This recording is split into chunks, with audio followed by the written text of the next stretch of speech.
grandes negociadores saben apretar cuando hay que apretar, digamos, pero muchas veces tienen una visión de la negociación en que tiene que ver más de adaptación y de, bueno, ¿a quién puedo ayudar yo aquí? El precio de reserva. ¿Podés contarnos un poquito más acerca de este concepto? Si yo estoy negociando sueldo, digamos, y digo, bueno, yo tengo ciertos mínimos a los que yo más abajo de eso no voy a estar dispuesto a aceptar. Y entonces, claro, puede ser a nivel de dinero, pero también puede ser en base a ciertas condiciones que digo, bueno, sabes que yo no me bajo de trabajar 4 veces a la semana, por ejemplo, desde la casa, algo así. ¿Y por qué ayuda? Ayuda a dos niveles. Uno, a entender cuál es el rango de alternativas que uno está dispuesto a aceptar. Los negociadores geniales comprenden el funcionamiento y los puntos flacos de la mente humana. Esto es el libro El negociador genial de Deepak Malhotra y Max Wasserman. La negociación es, sin lugar a dudas, el ámbito más común de los seres humanos. Frecuentemente nos encontramos negociando con nosotros mismos, nuestras parejas, nuestros hijos. Negociar no es un don, es una habilidad que se puede aprender y perfeccionar. Y hoy tengo el gran honor y gusto de conversar con el querido Edgar Cauce, el profesor asociado de la Pontificia Universidad Católica de Chile, junto a quien recorreremos las mejores prácticas, experiencias y aprendizajes a la hora de negociar bien, tomando como centro este libro El negociador genial, que el profesor Cauce brinda en sus clases y que he tenido la oportunidad y el tremendo honor de vivenciar. Te invito a acompañarme en este viaje hacia la maestría de la innovación y descubrir el negociador genial que todos llevamos dentro. También los invito a sumarse a la comunidad de Impact Latam ingresando en www.impactlatam.co y que nos dejen una breve reseña, like o rating en cada una de las plataformas de su preferencia donde reciban este episodio. Así que sin mucho más, sean todos y todas bienvenidos al show.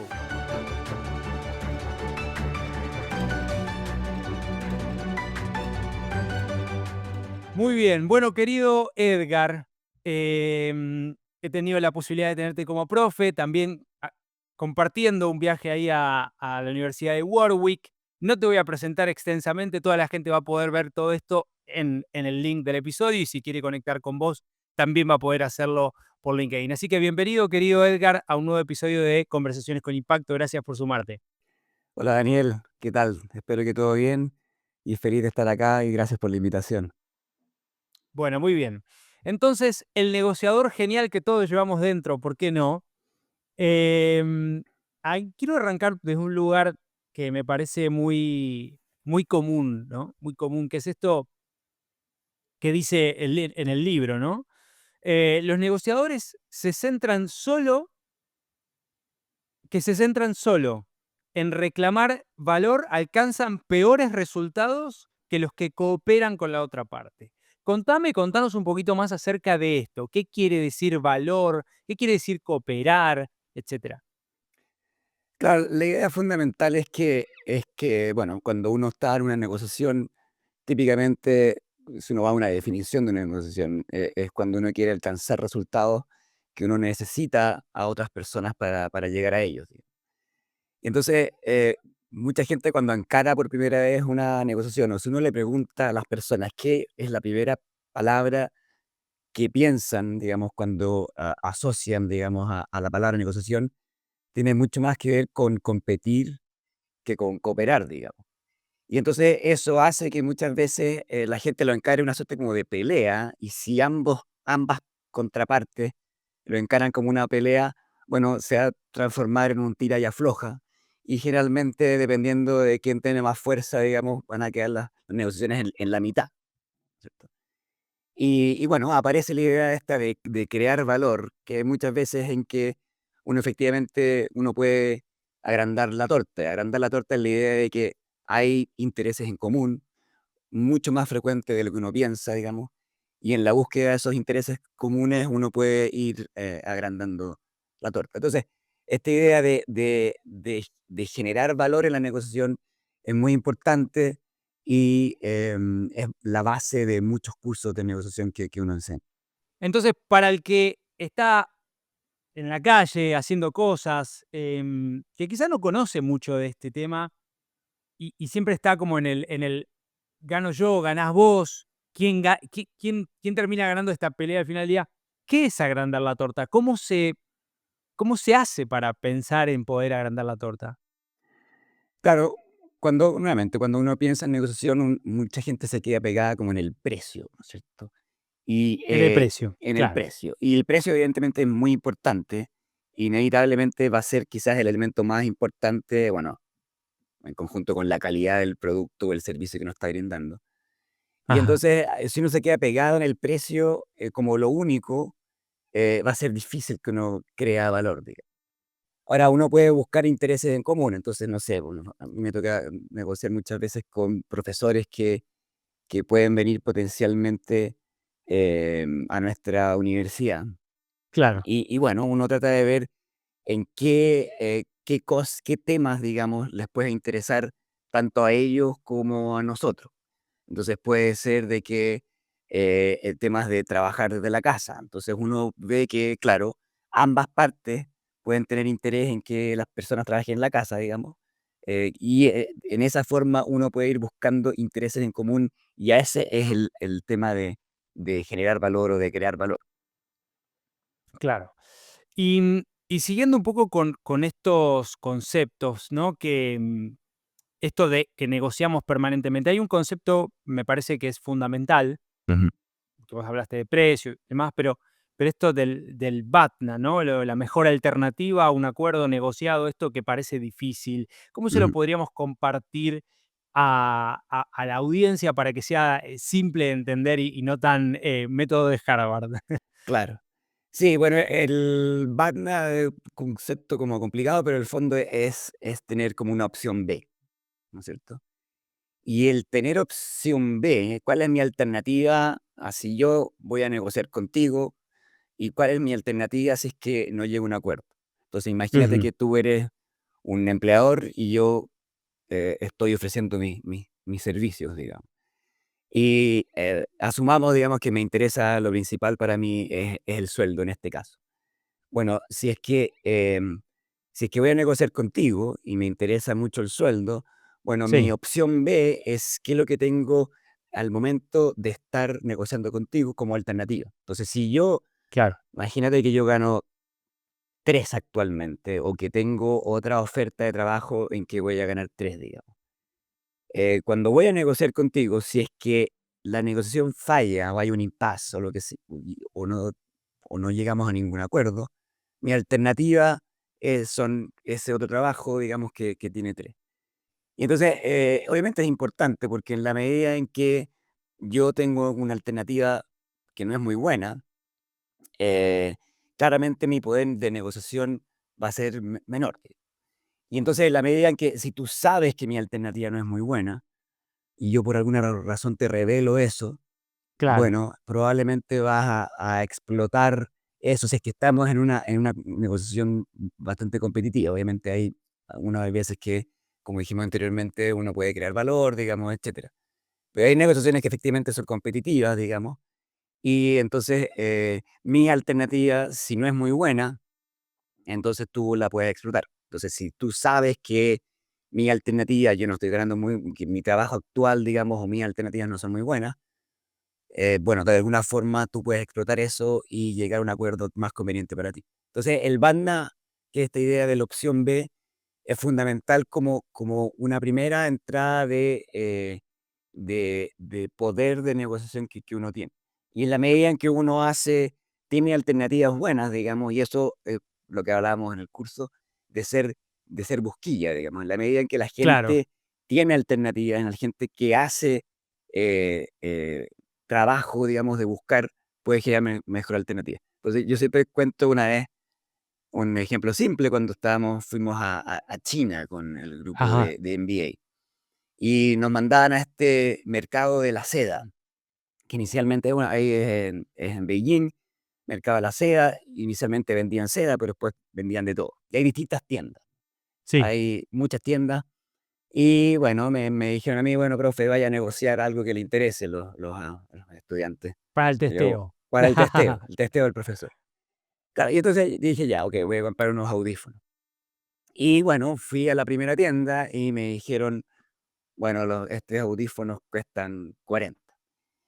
Y la verdad es que en ese caso en particular, lo que yo hice, sabiendo que hay otras 20 tiendas, fui básicamente a preguntar, a la tienda al lado. Le dije: "Okey, voy a la tienda al lado, bueno, ¿cuánto vale?". "Vale 35 los mismos audífonos". "Okey". Fui a la tienda al lado, etcétera, etcétera. Y entonces ahí, en la medida en que iba preguntando, fui haciendo busquilla Ajá.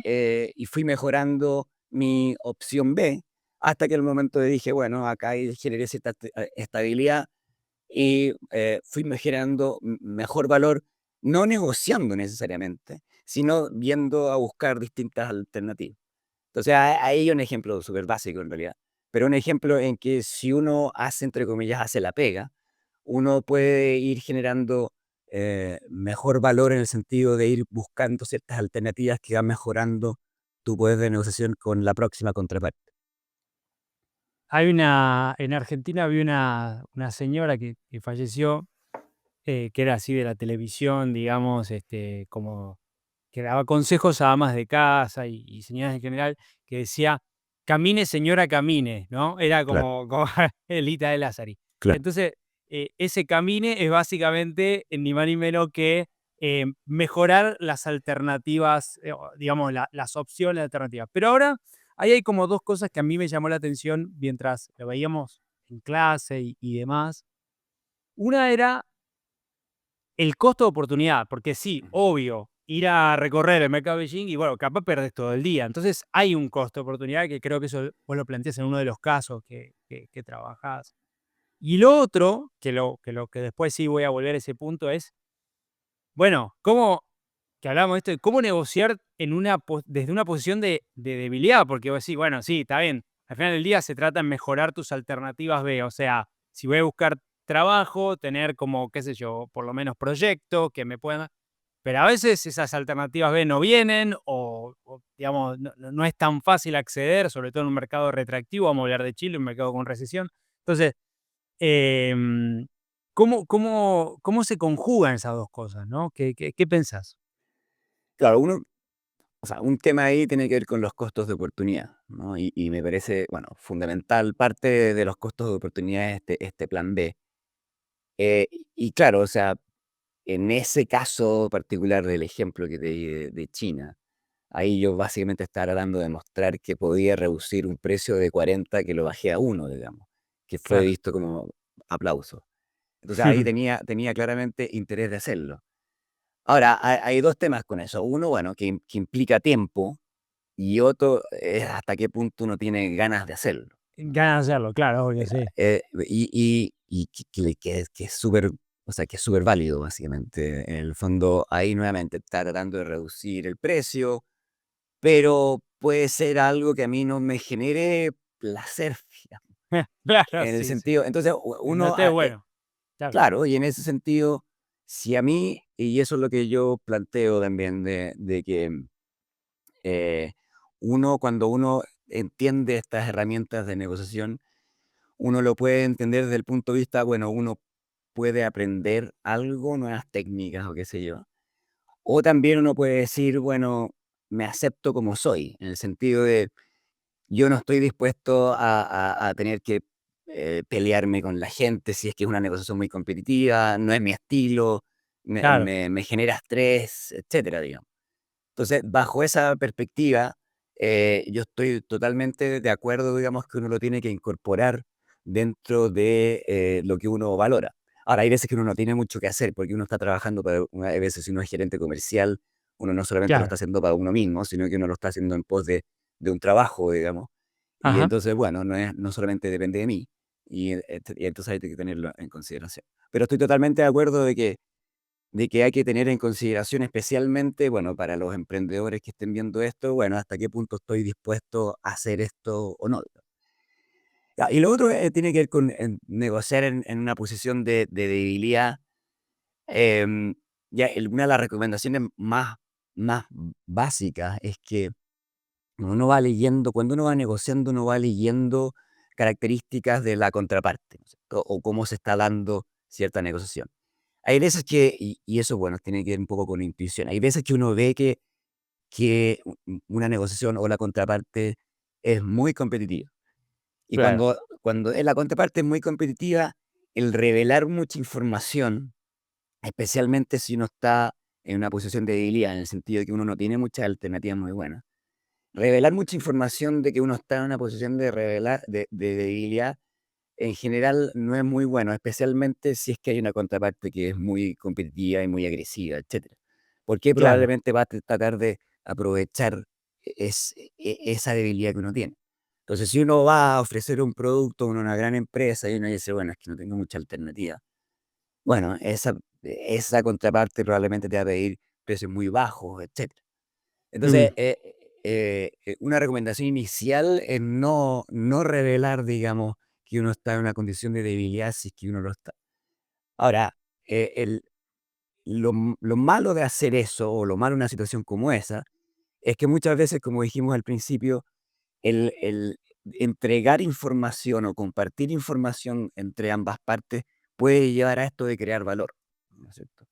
claro. Entonces, si yo sé que, si la empresa no me revela nada y yo le quiero proveer un servicio, bueno, no voy a saber muy bien qué le puedo Que entregar, le puede ser, claro, claro, y claro. viceversa, ¿no? Entonces, cuando uno genera condiciones de confianza, etcétera, digamos, ahí uno puede generar un diálogo y uno puede llegar a ciertas, alternativas que impliquen un ganar-ganar, ¿no es cierto? El clásico ganar-ganar, en que yo proveo un servicio Ujú, y la empresa me da algo al respecto que puede llevar a una condición de ese tipo. Pero nuevamente, tiene que haber cierta, o generarse, digamos, cierto espacio de cooperación. Entonces, una recomendación muy simple inicialmente, eh, nuevamente, en condiciones de competitividad, es evitar revelar ciertas condiciones de debilidad y tratar de capturar cierta información de las necesidades de la contraparte,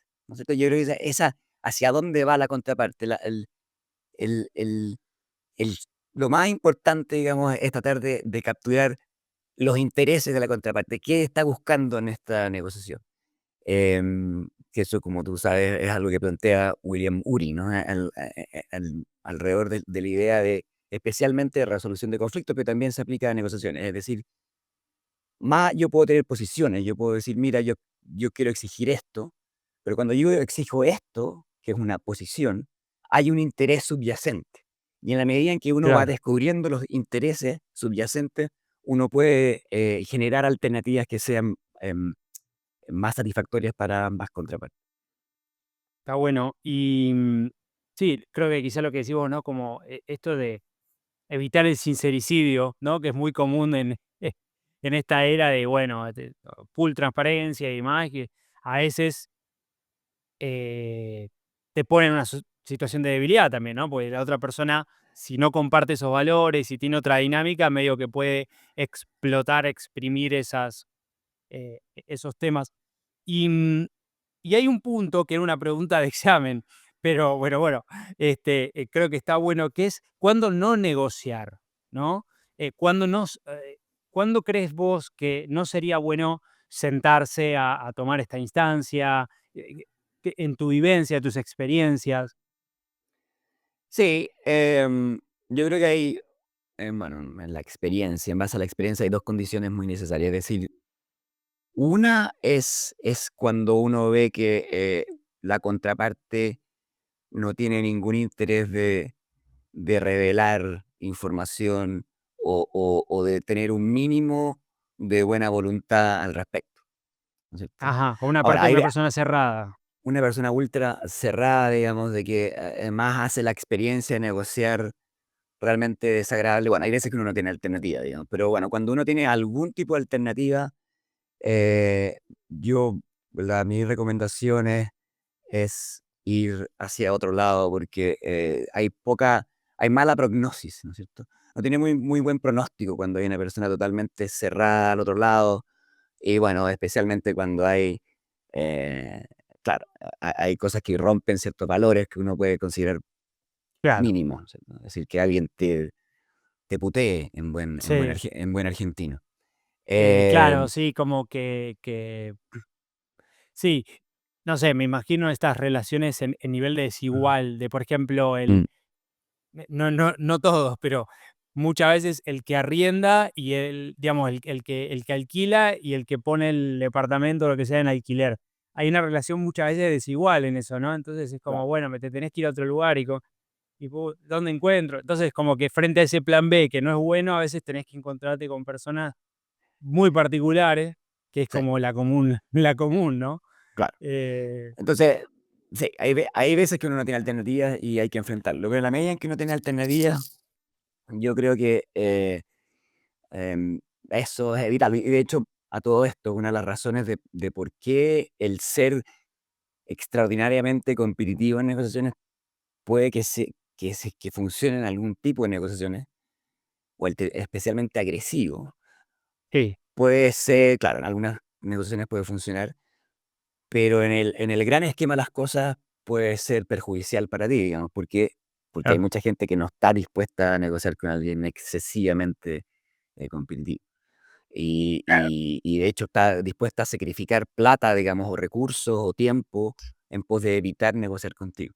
Y es un tema como de reputación, ¿no? Y es que algo Como también que no quieren conversa. juntarse. O sea, que Exacto, o che, sea, mira, esta yo persona es muy, muy push. Claro, porque claro, uno, en la idea, quizá del imaginario, es como, bueno, ella es un gran negociador, ¿no? Y eso es como, no sé, la persona que gana todo ¿no? Como que hay mucha cosa de eso, mm, que lo hemos conversado al inicio, pero creo que hay un punto también de pérdida también. O sea, si vos de repente sos como todo el tiempo, no es bueno, ¿no? Y como si vos te repercute negativamente. claro, es decir, es como si yo tengo a alguien que es ultra agresivo y tengo a Daniel, a Dani, y yo sé que quizás con Daniel vaya a perder plata, pero no estoy dispuesto a negociar con alguien que me Claro, está no agrediendo quiere. todo el rato, etcétera. Entonces, claro, puede que a esa persona le funcione en ciertos contextos en que yo no tengo cierta alternativa, pero en la medida que me aparece una alternativa, yo Chao, voy a te tratar, fuiste. Claro, es lo mismo que tener lo mismo que un jefe. Yo doy claro, el ejemplo también en clases sobre esto, digamos, de que claro, que si yo tengo un jefe que es particularmente agresivo, que no está dispuesto a negociar con nada, claro, la ventaja que tiene ese jefe es que yo, si sé eso, voy a evitar ir a pedir un aumento de sueldo. ¿Por qué? Porque, claro. bueno, porque sé que me va a tirar Se la puerta ataja. Sí. y claro, y entonces él se va a ahorrar el tiempo, o si no Ajá. tiene ganas de negociar, se va a ahorrar eso, digamos, y bien por esa persona. Lo malo, o sea, lo bueno es que yo no tengo ninguna alternativa. Ahora, si yo Sí, soy bueno y tengo otra alternativa, bueno, en la medida que me aparezca otra persona, como trabajar para Dani, voy a decir, bueno, sabes que, ya fue. claro, acá Listo. quizás ganaba plata, qué sé yo, pero acá prefiero por la misma cantidad de plata trabajar con alguien que es más, con la que yo puedo conversar, digamos, y con las que se puede, entre comillas, negociar, etc. Entonces, ahí hay un Ujú. tema fundamental, digamos, que es como la double-edged sword de ser excesivamente competitivo o agresivo en las negociaciones. Que uno no lo piensa, que nuevamente, como dices tú, cuando uno piensa en alguien, un gran negociador, Una película, claro. Sí. claro, es el tipo que te está presionando todo el rato, etcétera. Y la verdad es que no, digamos, si uno le pregunta a cualquier profesor de negociación, o etcétera, cuáles son los grandes negociadores, claro, saben apretar cuando hay que apretar, digamos, pero muchas veces tienen una visión de la negociación en que tiene que ver más de adaptación y de, bueno, ¿a quién puedo ayudar yo Claro, aquí? Sí, claro. sí. Estaba pensando, ciertamente, hay muchas personas que trabajan en empresas, ¿no? Eh, y hay como un subtema ahí, que es, bueno, ok, yo digamos, puedo negociar con mi jefe, jefa superior, pero después hay políticas internas, ¿no? Como, che, nada, la verdad que me gustaría tomarme 3 semanas de vacaciones, pero justo o me gustaría tomarme el 24 el 31 de diciembre.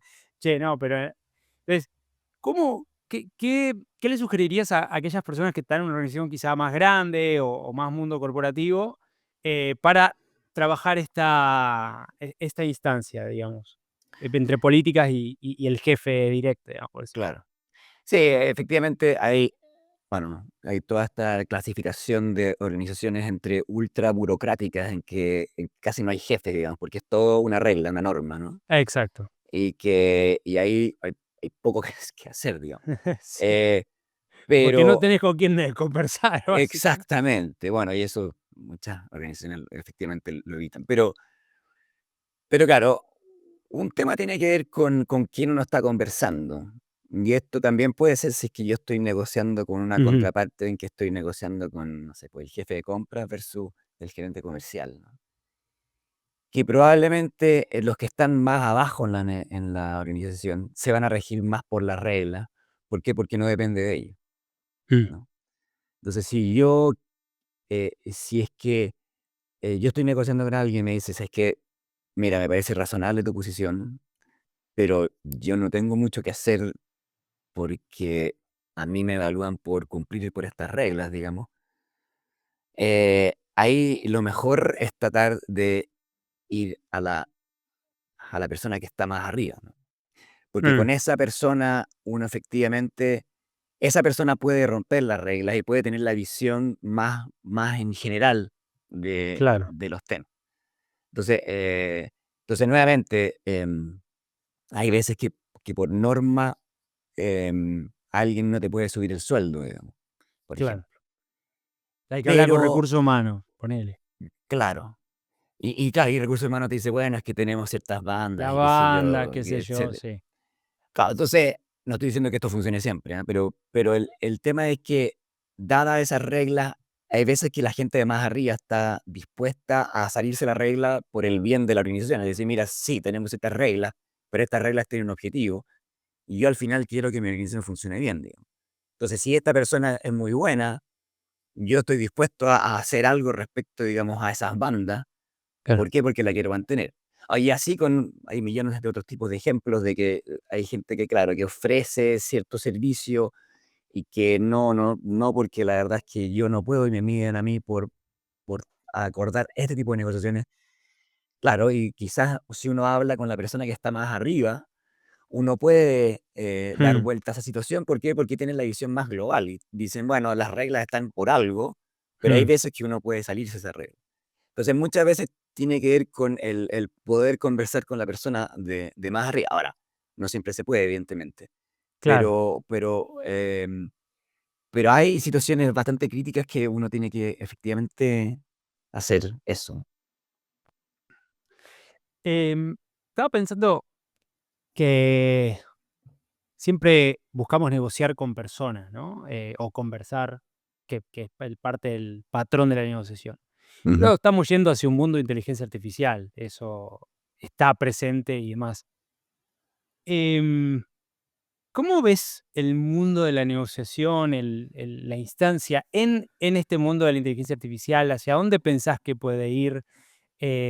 ¿Cómo pensás que puede evolucionar esto? En términos de que quizá ya hacia en algún momento esto de las políticas te la responde un bot, entonces, ¿con quién hablas? Dentro de la mm, empresa, estoy hablando, dentro de una mm, organización, ni siquiera un call center. mm, Entonces, es como falta ese factor humano, pienso yo, pero bueno, es una visión mía nomás. sí.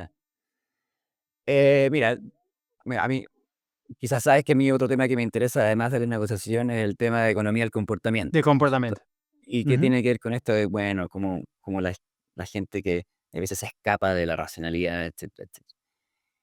Y bueno, una cosa que que que se pensaba, digamos, es que en la era de la información, eh, la gente va a hacer menos actos como irracionales. ¿Por qué? Porque en el fondo hay mucha más información disponible y en la medida en que más información uno puede comportarse, entre comillas, de forma más racional. Y la verdad es que con el paso del tiempo, sí hay algunos aspectos en que la información está muy disponible y efectivamente hay menos variación de, no sé, pues de precios, de cosas extrañas, mm, etcétera. mm, Pero si uno ve el comportamiento de la gente en Twitter, digamos, claro. etcétera, uno mucha racionalidad no la ve, digamos. ¿Y por qué? Porque al final uno basa, muchas veces, como dices tú, las relaciones en base a personas. Y entonces, claro, en Twitter importa mucho lo que dice una persona en particular. Ujú, O hasta qué punto hay mis pares. Si lo dicen mis pares o mis amigos, digamos, es más probable que yo piense algo parecido. Y así, mm, etcétera.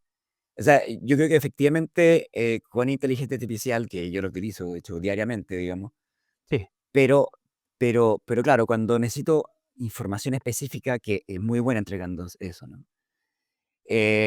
Yo creo que la gente prefiere, digamos, el contacto con otras personas en muchos casos. No estoy diciendo en todos los casos. En Yo creo muchos que, casos, mira. o sea, claro, sí que, por ejemplo, en el caso de la educación, en el caso de la Mm, educación está mm. el tema de los programadores están cada vez más basados, las clases de programación como que, bueno, eh, están reduciéndose. ¿Por qué? Porque con inteligencia artificial el crear programas y algoritmos, desde que Claro, algoritmos hasta programas específicos, se está haciendo cada vez más fácil, digamos. Y entonces y no es tanto necesario el contacto con la persona. En casos de negociación, digamos, sí, o sea, yo puedo estudiar y de hecho hay veces que le puedo preguntar, ayudar, le pido muchas veces, oye, ayúdame a generar un caso, si es que yo claro, tuve un caso inicial. Perfecto. Pero el que te lo dé un computador, por mucho que trate de imitar, difícil, ¿no? Entonces, llevándolo nuevamente a la negociación, puede que uno utilice la inteligencia artificial como un backup, de decir, bueno, oye, mira, ¿sabes qué? Me claro, acaban de como presentar información. como información, ¿no? Yo le Ujú. puedo decir, oye, mira, ¿sabes que me están le puedo explicar el contexto a ChatGPT o lo que sea, y decir, Mm, oye, ayúdame, digamos, ¿qué podría decir al respecto? Pero siempre va a ser un soporte. Me cuesta imaginar de que las negociaciones van a ser entre 2 ChatGPT y, oye, ¿sabes qué? Negocien entre ellos. claro. Imagínate Le Putin pones negociando, patrones y el otro lado. claro, imagínate Putin que, no sé, le tiran un Sí. ChatGPT, se lo o No, sea, dice: claro. "No, mira, Esa escuela no va a no, funcionar. no va a funcionar". Ahora puede decir: "Bueno, los Putin Eh, están desapareciendo". Mira, también dijeron eso mismo hace 40 años, no sé. sí, claro, exacto. Entonces, difícil que yo creo que va a ser claramente cada vez más un Ujú. soporte, eh, incluso uno puede lo interesante es que incluso, como en factores como humanos, la inteligencia artificial puede ayudar, ¿en qué sentido? En que uno puede decir: "Oye, ¿sabes qué? En mi próxima negociación quiero encarar la forma de una manera cooperativa. ¿Qué Claro, qué crees tú que podría hacer yo?". Y ahí, ChatGPT te puede incluso en ese a ese nivel te puede ayudar, pero al claro. final el delivery lo tiene que Sí, hacer una persona, digamos, porque, sí,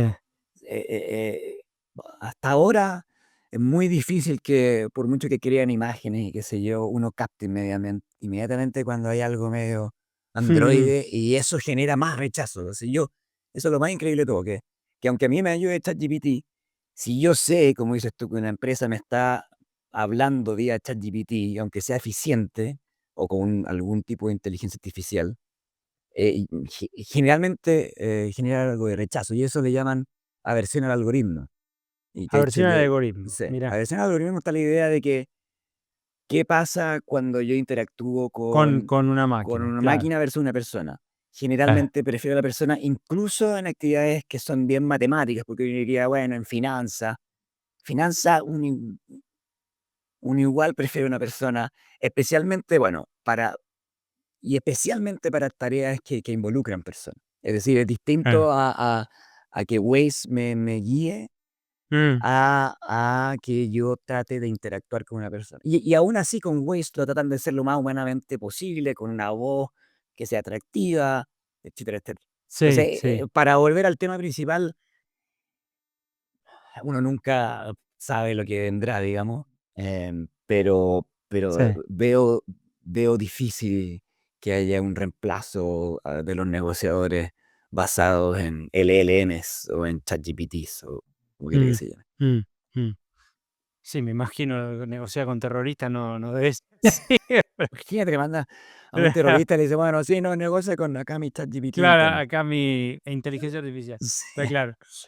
Me hiciste acordar no me quiero de tema, pero había un cartel espectacular que habían puesto no sé si lo viste, en Estados Unidos, cuando estaba, creo que fue el año pasado, con todo este de que había empezado lo de ChatGPT, y le pusieron en un edificio, ¿no? Está en un edificio, viste que se pone como digamos, como que se tapa la parte de afuera, Sí, sí, sí. y le pusieron como un mensaje que decía, che, ChatGPT, construiste este edificio.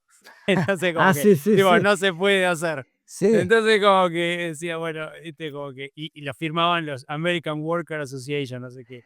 Entonces, como lo vi. que Está buenísimo. me pareció fenomenal. Sí. Pero bueno, volviendo al punto de la negociación, sí, hay un punto, hay dos temas que me parecieron muy interesantes también, que tienen que ver con detectar la influencia, ¿no? Es que cuando uno está negociando, esto que hablábamos de repente hay alguien que es como un jefe o, no sé, de repente alguien como muy agresivo, o, que no necesariamente tiene que ser como físico, obviamente, ¿no? Ni mucho menos, pero quizá con esta cosa como competitiva, fuerte y demás, todo ganar, también generan esas instancias de influencia, ¿no? Que te influencian a vos en, che, no sé, dicen tal cosa o con doble sentido. Entonces, como que a veces cuesta engancharla. Entonces, ¿cómo podemos hacer para separar esto y darnos cuenta de esto a la hora de negociar con otra persona en general? Sí, em, yo creo que, bueno, toda, como dicen los expertos en comunicación, toda información tiene un elemento de información y un elemento potencialmente de persuasión. Ah, mira. Ok. En el sentido de que, por ejemplo, uno de los temas más clásicos en negociación es el tema del anclaje. El anclaje. ¿No es Ujú. cierto? ¿El anclaje en qué consiste el anclaje? El fenómeno general es que si yo doy un número inicial, después como si yo hago una estimación posterior a ese número inicial, va a ser muy parecido a ese número inicial. Entonces, si yo, en el contexto de una negociación, el anclaje es utilizado, ¿por qué?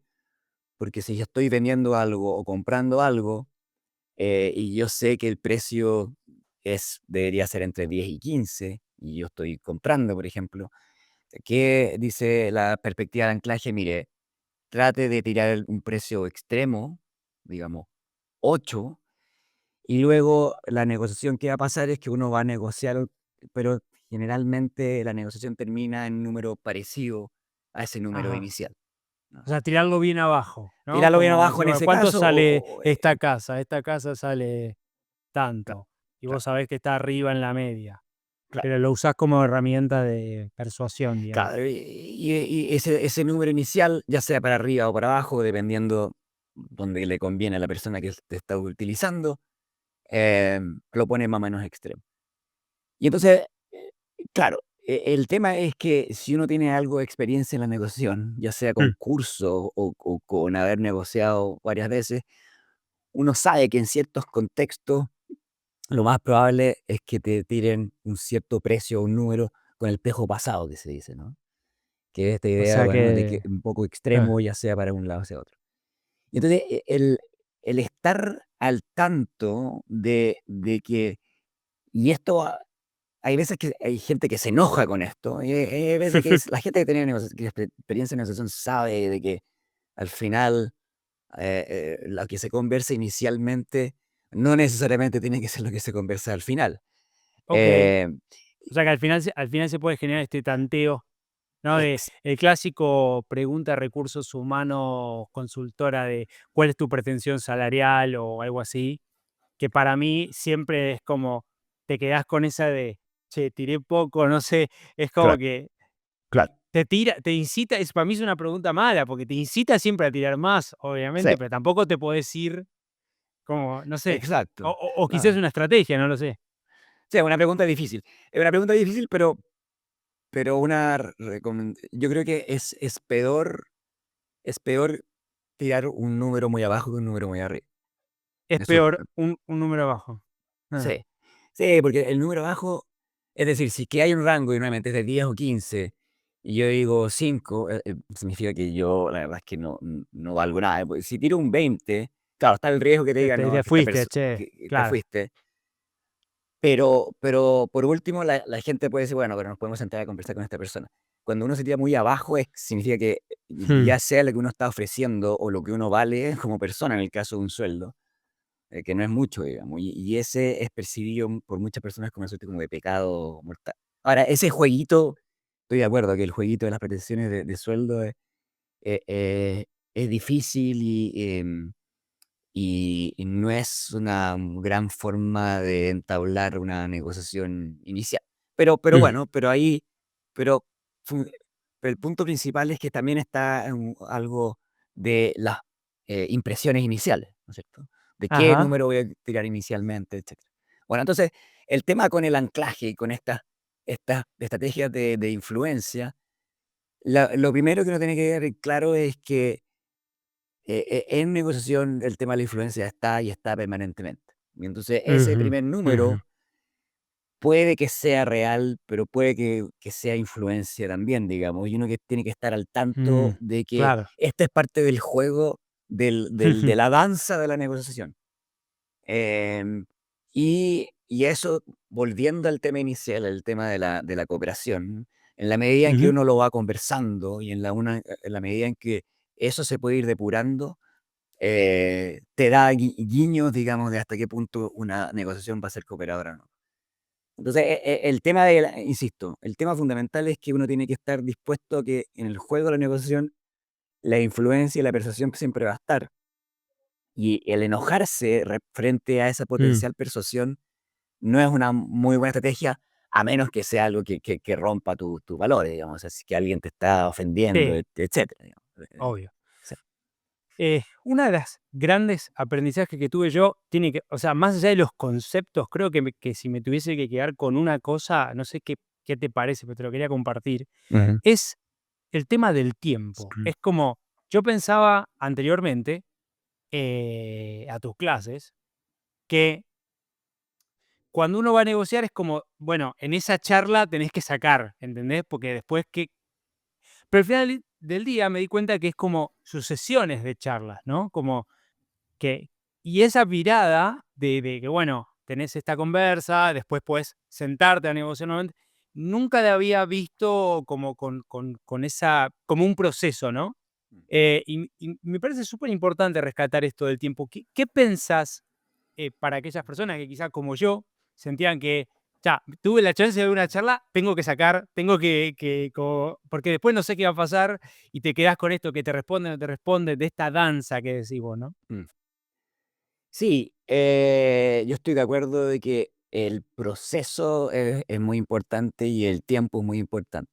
Es decir, nuevamente, volviendo al ejemplo del anclaje, ¿no? Que es esta primera cifra, que el primera oferta que uno tira ancla muchas conversaciones que vienen después y nosotros tenemos resultados, digamos, que muestran que en negociaciones cortas, cortas de entre media a una hora, la primera oferta está muy vinculada, digamos, con Ujú, el precio final. ujú. Eh, y ahora, ¿cómo uno puede romper eso? Es con más tiempo. En la medida en que hay más tiempo, Claro. em, es menos probable que esa primera oferta esté vinculada al precio final. Y es un tema de proceso. Y Ujú. una de mis primeras recomendaciones, bueno, en los cursos, digamos, es que si tú crees que estás siendo víctima, entre comillas, de un proceso de influencia, como por ejemplo el tema del anclaje u otro, primera cosa es no negociar bajo presión. Porque si uno negocia bajo presión de tiempo, y no, que hay que decidirlo en 20 Ya, minutos, claro, tenés hasta viste que tenés hasta mañana o tenés hasta el lunes claro, para pensarlo, es como, claro. uf, Muchas veces eso es una suerte como de no es tal. ¿Ok?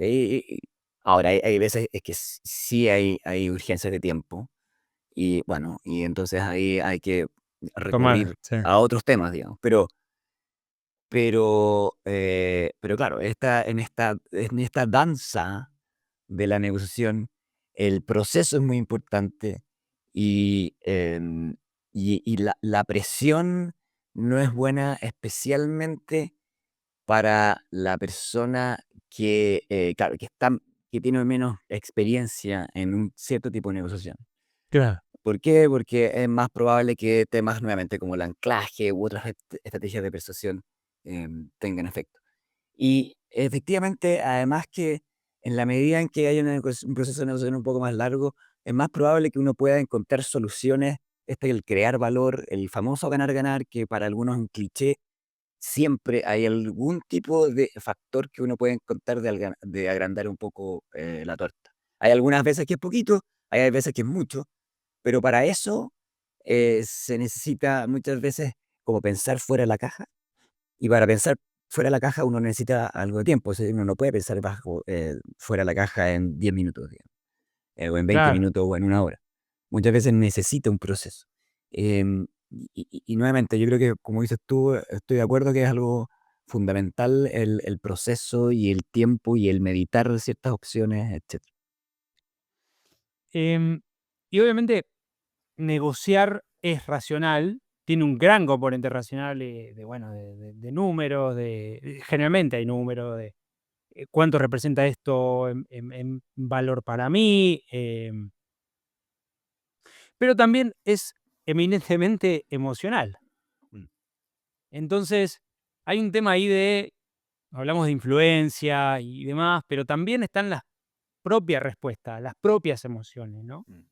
¿Cómo poder no hacer de esto siempre un juego de póker y usar también quizás las emociones a favor? ¿Qué te parece eso? Sí, hay como 2 perspectivas, o uno puede entender las emociones desde 2 perspectivas. Una es de lo que nos pasa a nosotros, y otra que igual, o más importante quizás, es qué les pasa a los otros con nuestra expresión de las emociones. Claro, cuando nosotros reaccionamos. Y nuestro cerebro está como cableado muchas veces para entender mejores reacciones emocionales que información misma. Entonces, por ejemplo, al reaccionar frente a una primera oferta que es desfavorable para mí, o que yo la encuentro Sí, indigna, te más enojas. que, Claro, más que sí. decir informacionalmente, ChatGPT, digamos, o algo con poca emoción de no, una oferta de 10 me parece muy mal. Sí, Eso quizás informacionalmente es correcto, pero no genero nada en otra persona. Es decir, en la medida en que claro. yo muestro en base a eh, posturas corporales o en base a expresiones faciales emocionales, ya sea disgusto, algo de enojo o insatisfacción, eso tiende a Ujú, ser mucho más inmediato y potente, digamos, que la mera proveer cierta información. Entonces, primero está el elemento este que es interpersonal de las emociones, de que como yo expreso emociones, em, y eso tiene un efecto en la otra persona. Y bueno, y también está lo intrapersonal, es decir, cómo yo reacciono frente a ciertas ofertas como desde mi propia perspectiva. mm, Y eso también es importante en la medida en que como hablábamos de la negociación como un proceso, bueno, ¿cómo me estoy sintiendo yo con esta negociación? Y para mí, digamos, y para muchas personas es algo importante, es decir, en los cursos que hago, típicamente los tiro a negociar y la gente, hay claramente distinciones en cómo la gente reacciona al proceso y cómo quedan claro. contentas con un proceso versus no contentas con otro proceso. Y eso hace que la gente, por ejemplo, vuelva a negociar con o sea, si yo negocio Ana con Pedro, y es una negociación en que salen satisfechos y salen emocionalmente agradados con la negociación. Es mucho más probable que después, si yo los digo, bueno, escojan, ellos escojan entre ellos. Y entonces la experiencia claramente, o sea, la emoción como la experiencia personal claramente tiene un impacto en cómo yo voy a entender y cómo yo voy a querer o no repetir esa negociación. Entonces, insisto, está el elemento interpersonal, el cómo yo reacciono, el cómo yo me siento, y está el elemento interpersonal, el qué es lo En que el otro, en el otro. Y esas claro, 2 cosas los negociadores expertos la manejan muy bien. claro, sí, totalmente.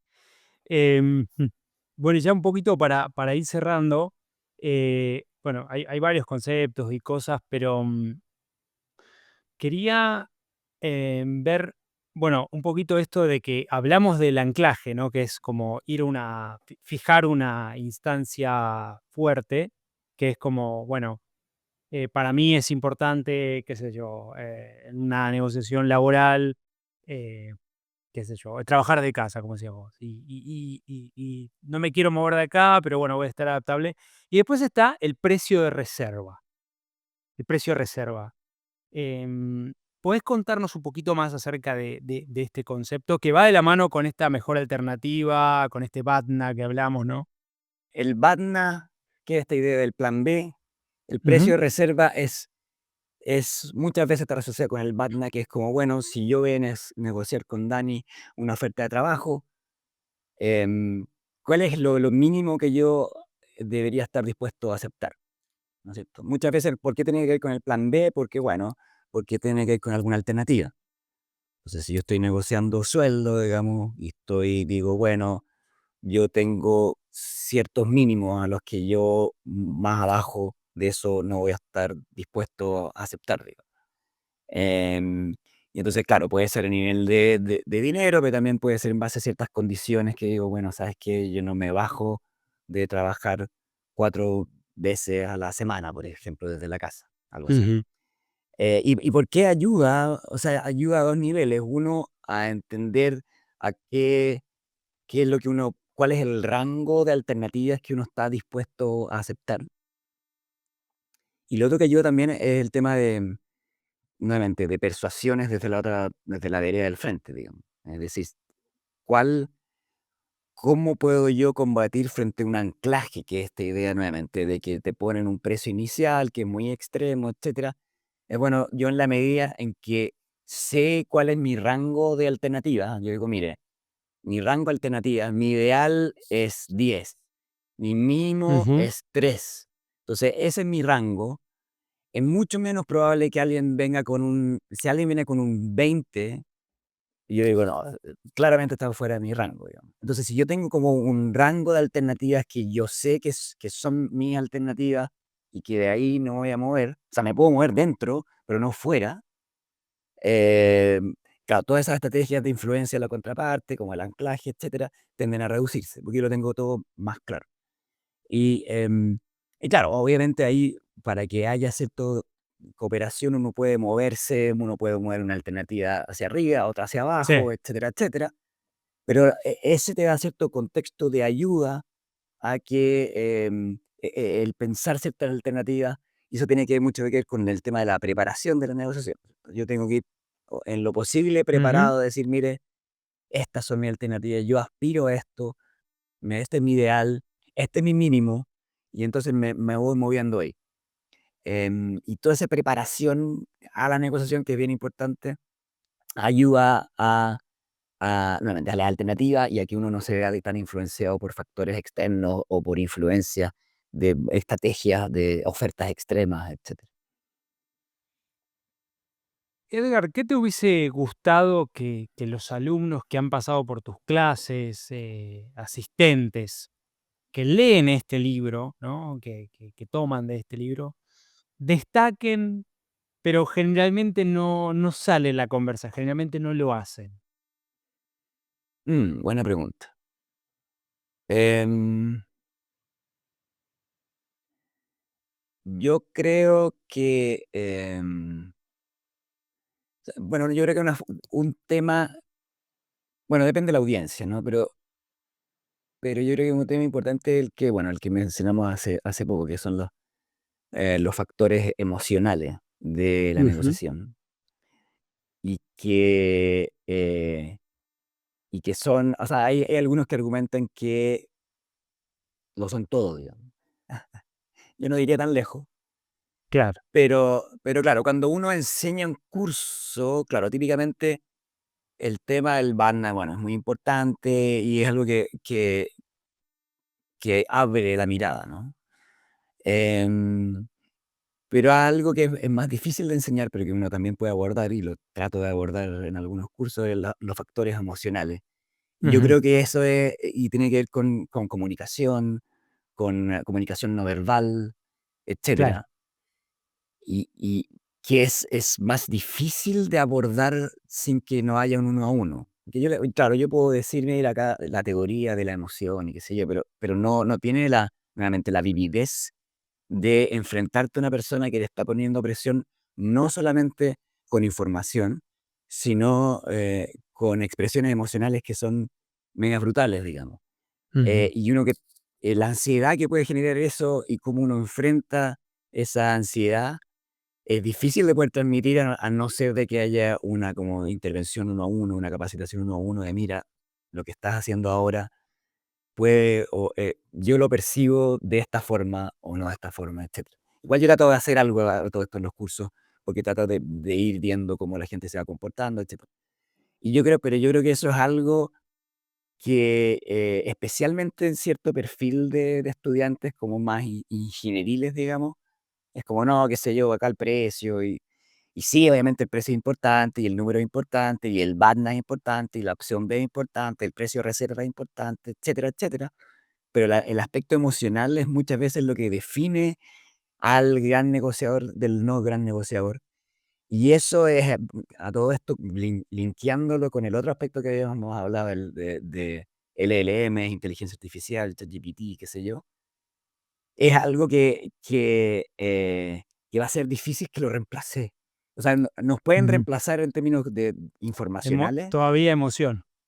Todavía emoción va a ser difícil, a menos que aparezca algo que realmente nos pueda representar demasiado bien en la forma en que nos expresamos. Hay algo al respecto de todo esto, pero es difícil y yo creo que también es algo que especialmente, como digo, un perfil de alumno lo tiende a subestimar y cuando se enfrentan con una situación muy especial, cuando se enfrentan con El Padrino, se dan cuenta de que lo emocional es brutal, Es digamos. es súper importante, claro. Claro, exacto.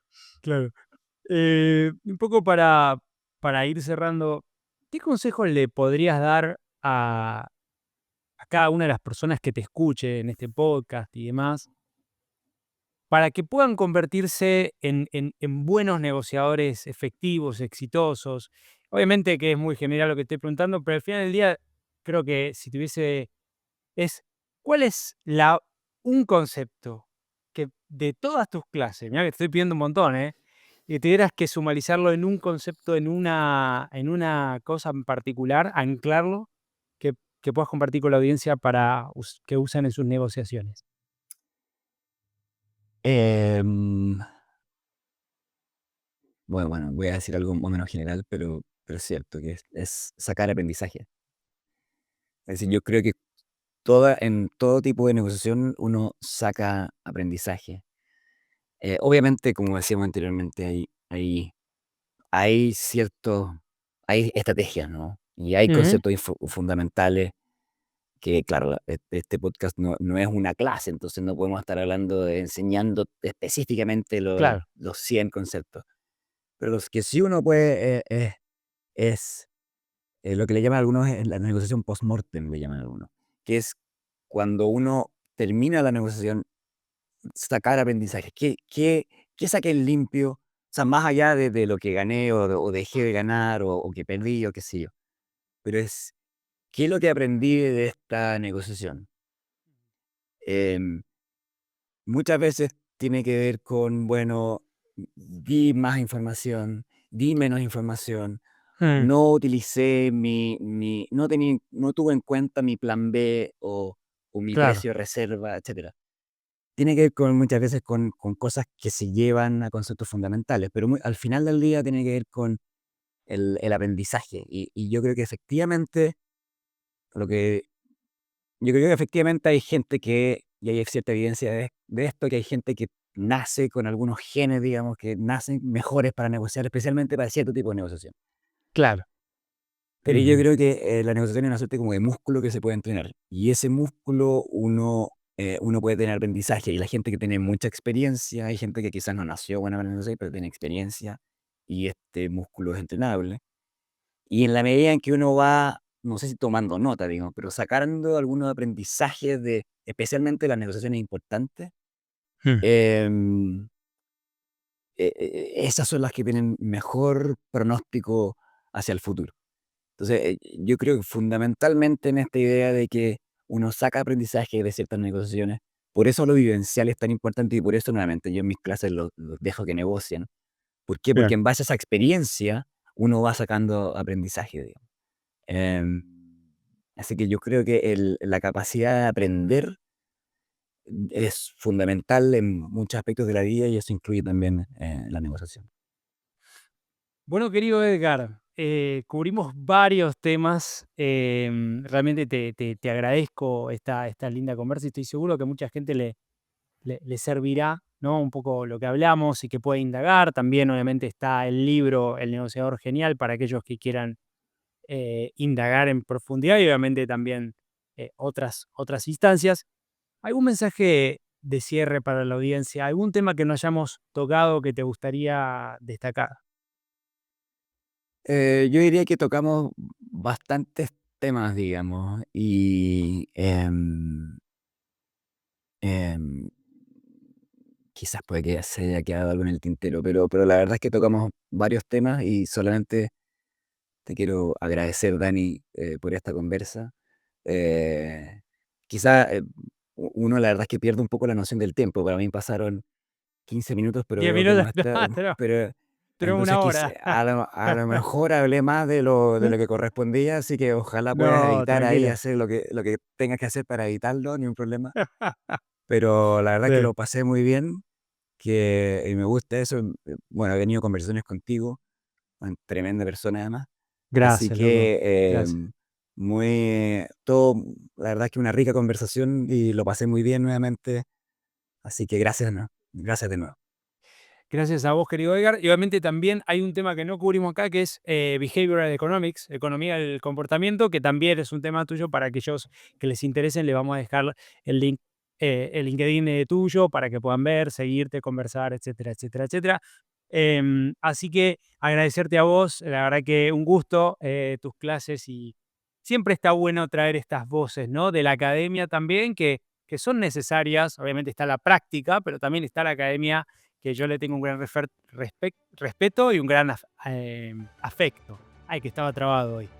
Así que eso, querido Edgar, muchas gracias. Y bueno, esta es la primera vez que conversamos, no va a ser la última. Quizá cuando tenga algún otro paper, alguna cosa que podamos trabajar, algún tema, podemos retomar la conversa. ¿Qué te parece? Excelente, Dani. Nuevamente, Dale. muchas gracias.